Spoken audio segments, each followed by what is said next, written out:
మానవుడికి సహజంగా ఒక లక్షణం ఉంటుంది.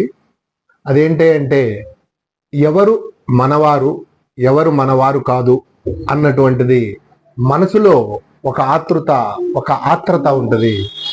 ఆ ఆత్రత అన్నటువంటి దాన్ని మనం తెలుసుకోవాలంటే నా దగ్గర ఒక ఫార్ములా ఉంది. ఆ ఫార్ములానే జిఎస్టి. ఏంటయ్యా ఈ జిఎస్టి ఫార్ములా అంటే? జి అంటే goods exchange or goods transfer in between the two persons or more persons. ఇది జి అన్నటువంటిది.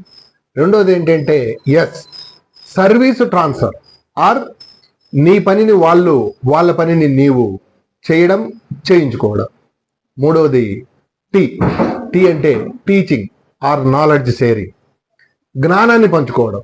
జ్ఞానాన్ని పంచుకోవడం అంటే నీ జ్ఞానాన్ని వాళ్లకు, వాళ్ళ జ్ఞానాన్ని నీకు ఇవ్వడం. అయితే ఇక్కడ నేను చెప్పాలనుకున్నటువంటి అంశం ఒకటి, గూడ్స్ ట్రాన్స్ఫర్ కానీ, సర్వీస్ ఎక్స్చేంజ్ కానీ, నాలెడ్జ్ షేరింగ్ కానీ లేకపోతే ఏ వ్యక్తితో నీవు ఫ్రెండ్షిప్ కానీ, బంధుత్వం కానీ చెయ్యకు.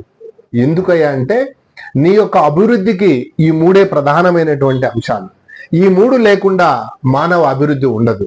కాబట్టి ఒట్టి గాసిపులు, పనికిరాని మాటలు, పనికిరానటువంటి పనులు చేయడం కంటే కూడా నాలెడ్జ్ షేరింగ్ కానీ, సర్వీస్ షేరింగ్ కానీ, గూడ్స్ షేరింగ్ కానీ ఉంటేనే జీవితంలో మనం ఎదగడానికి పనికొస్తుంది గట్టిగా నమ్ముతాడు మీ వెంకటేశ్వర్లు.